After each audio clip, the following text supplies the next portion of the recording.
Hi everyone, I'm Derek. Welcome to There Will Be Cars. This is my review of the 2022 Cadillac CT4-V Blackwing. Here it is, the 2022 Cadillac CT4-V Blackwing.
Just as Cadillac did with the CTS before, there are two levels of performance. Now the V is the base performance model and the V Blackwing is the top of the line all-out performance version. So think of the standard V as the V Sport model that Cadillac offered in the CTS line before, and think of the Blackwing as what the V used to be. Just like its ATS-V predecessor, the CT4-V Blackwing has a twin-turbo 3.6-liter V6, but this time it has more power, 472 horsepower and 445 pound-feet of torque. You can channel that increased output through a 10-speed automatic, or as you can see here, a 6-speed manual from Tremec. My Wave Metallic Tester here has a base price of $58,995. That includes standard equipment like 18-inch wheels with Brembo brakes front and rear-wheel drive and an electronic limited slip differential, magnetic ride control, the Cadillac User Experience infotainment system with navigation and an 8-inch display, wireless Apple CarPlay and Android Auto, a 14-speaker AKG audio system, dual-zone automatic climate control with these well-laid-out buttons, a 12-inch configurable gauge cluster,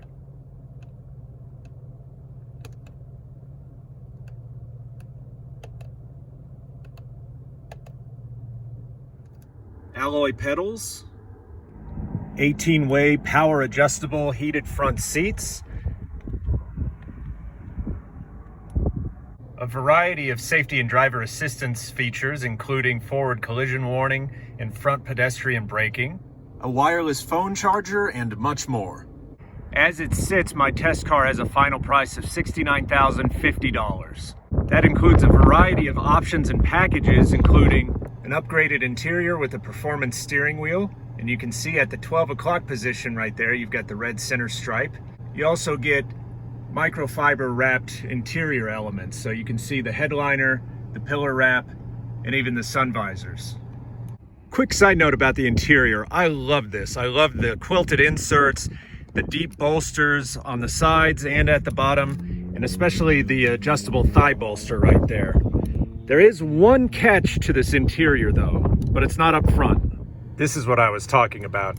In the back seat, there's obviously not a lot of leg room. I'm average height, I'm 5'10", and it's a little uncomfortable to sit behind myself.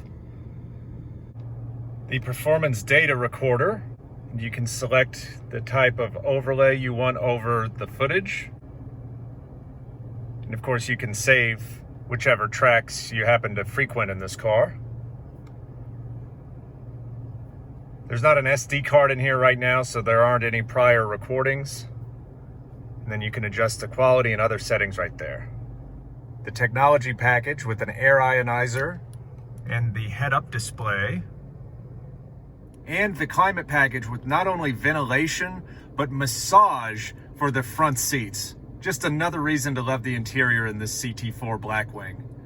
The Blackwing comes with a few performance shortcuts, so if you hit this V button right here, you engage V mode, and as you can see right there, steering, suspension, brake feel, engine sound, those are all jacked to the max.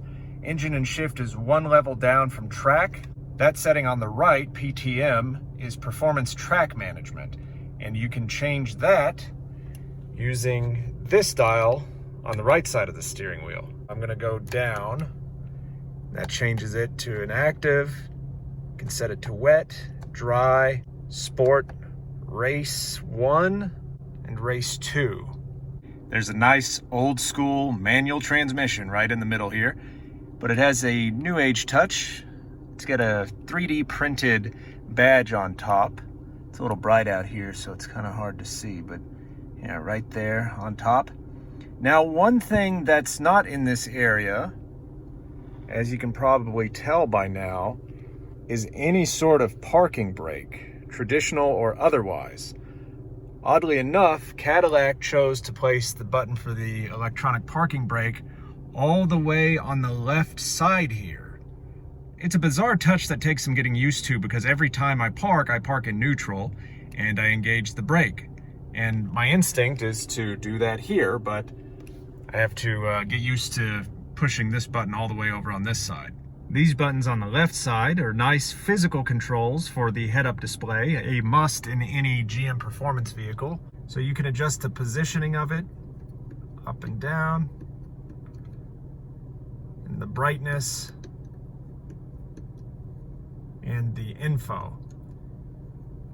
So I like having this readout when I'm in tour mode, because it's easier to see the revs instead of going all the way to the bottom left of the main display. You got a simplified version there, a little more informative, and sportier right there.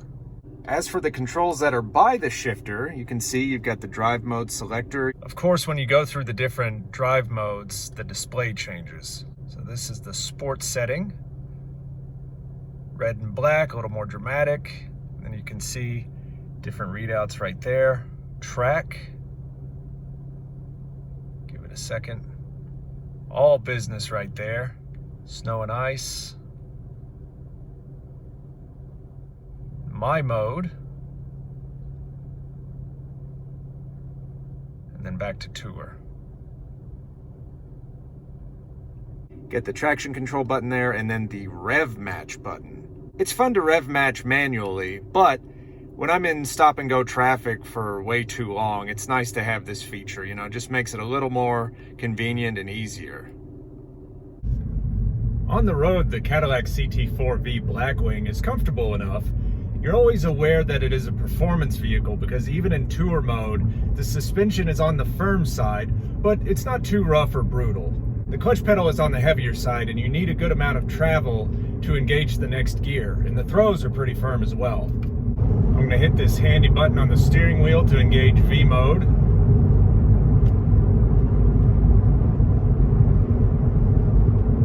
It's got almost everything jacked up to the max. Engine and shift response are just short of track mode, they're in sport mode, and the performance traction management system is inactive right now. Let's get an idea of what this is like in the turns. So I've got the rev match function on. In 6th, it's gonna shift up to 5th, flips the throttle, and get back into it quickly.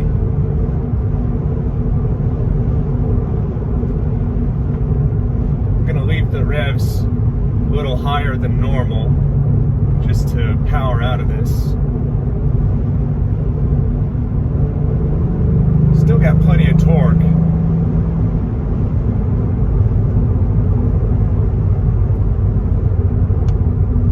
Add the brakes. Yeah, you feel the suspension reacting to every little bump in the road. The steering is nice and heavy and firm.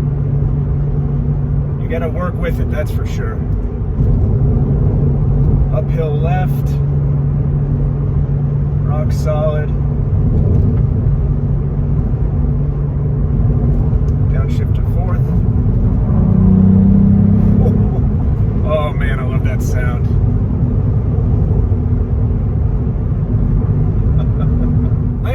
matching myself, but with this built-in function, you can get right back on the power that much more easily and that much faster.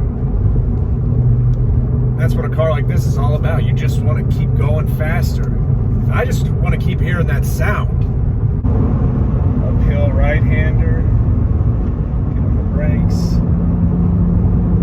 Gradual curve. Third again. Oh man, I love that sound. Love that sound. And I don't know if you can hear it. You hear that that rumble from the exhaust. Sounds great. It's a little tighter of a turn.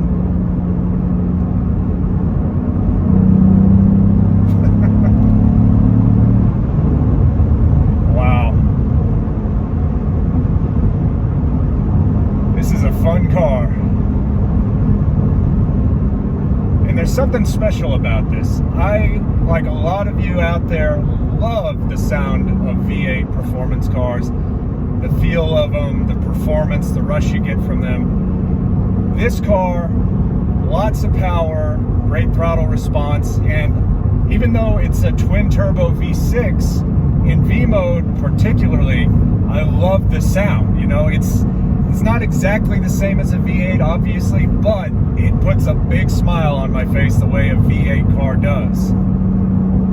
Well, everyone, I'd like to thank you for watching my review of the 2022 Cadillac CT4-V Blackwing. I think Cadillac has done a nice job of balancing the comfort you would expect in a small luxury sedan with the performance that we've all come to know from a full-blown V model, or technically a V Blackwing, but you get what I mean. This car has so much going for it on the performance side of things. It's got the performance tires, the racy looks, great sound, and I never thought I'd be saying that about a twin-turbo V6, but I love the sound, the engagement of everything. You know, there's a seriousness to the clutch, to the shifter, to the steering. There's so many configurable settings. Cadillac was not messing around when they made this car. I really enjoy it. I mean, I just want to keep driving it. I just want to keep downshifting. I just want to keep on the throttle and keep hearing that sound. This thing has really got me hooked. If you enjoyed what you saw, please go ahead and click the like button. And if you aren't one already, I would appreciate it if you become a subscriber to There Will Be Cars. I really enjoy bringing my reviews of the vehicles that I get my hands on to all of you to watch, and I hope you're here to see the next one.